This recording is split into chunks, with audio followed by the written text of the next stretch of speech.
खांडवा गांव में 7 बजाने को थे। खांडवा गांव में हर शाम की तरह गांव में घंटी की आवाज गूंज रही थी। सब लोग 7 बजाने से पहले अपने अपने घरों की खिड़की और दरवाजे बंद कर दिया करते थे। हर आम आदमी से लेकर श्रीमंत लोग भी बंद कर दिया करते। उसी गांव में राणा सा और उसका बेटा देव दोनों एक घर में रहते थे। राणा सा अपने बेटे देव को बोलते हैं, बेटा देव जल्दी जाके सारे खिड़की दरवाजे बंद करो, 7 बजने वाले हैं। बेटा देव खिड़की दरवाजे कस के लगाना और 7 बजने के बाद किसी से भी बात मत करना, और मैं जब तक ऊपर के खिड़की बंद कर देता हूं, ये बोलकर राणा सा ऊपर के कमरे चले जाता है। देव अपनी पापा की बात मानकर वो जल्दी से खिड़की बंद कर देता है और जाकर दरवाजा बंद करके जब वो लास्ट खिड़की लगा रहा ही होता है कि उसके सामने उसकी माँ अचानक आ जाती है और देव से कहती है, देव बेटा कैसे हो? मैं तुमसे मिलने आई हूँ, मुझे पहचाना नहीं? मैं तुम्हारी माँ हूँ बेटा। उतने में देव हिचकिचाते हुए कहा, मम्मी तुम यहाँ कैसे? पापा ने तो बोला था कि आप इस दुनिया में नहीं हो, आप मर चुके हो। ये बात सुनकर माँ बोली, नहीं तो देखो मुझे, मैं तो जिंदा हूँ पापा, झूठ बोल रहे हैं। चलो बेटा अब दरवाजा खोलो, मैं ज्यादा देर तक बाहर खड़ी नहीं रह सकती, वह लोग आ जाएंगे। फिर देव बोला, हाँ हाँ मम्मी मैं अभी दरवाजा खोलता हूँ। ये कहकर देव ने जाके दरवाजा खोल दिया।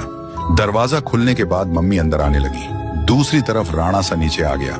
आते से ही उसने मम्मी को आते देख जल्दी दरवाजा बंद कर दिया और एक बाजू की खिड़की सब बंद करने के बाद राणा सा देव के पीछे गुस्से से आवाज लगाई। देव पीछे मुड़ा। राणा सा उसे फिर गुस्से से बोला, तुमने दरवाजा क्यों खोला? मैं मना किया था ना। फिर देव बोला, पर पापा बाहर मम्मी खड़ी थी। राणा सा बोला, शांत हो जाओ मैन, कहाँ था ना तुम्हारी मम्मी मर चुकी है, मैं तुम्हें बाद में सब बता दूंगा, अब चुपचाप ऊपर जाकर सो जाओ। फिर देव तेजी से ऊपर सोने के लिए चला गया। देव अपने कमरे में आकर बिस्तर पर करवटें लेकर सो रहा था। देव को अपनी माँ की याद सताती गई। उसके मन में कई सवाले घूम रहे थे और जब सुबह हुई तो राणा सा देव को लेकर कहीं तो ले जाने लगा। वो देव को लेकर गांव के रास्ते पर लेके आया और देव को बोला, देखो बेटा ये वही रास्ता है जहां पर तुम्हारी मम्मी मरी थी। कैसे देव की मम्मी राणा सा बताए गए रास्ते पर 7 बजे मारी गई। ये देखने के लिए पार्ट 2 का इंतजार करें।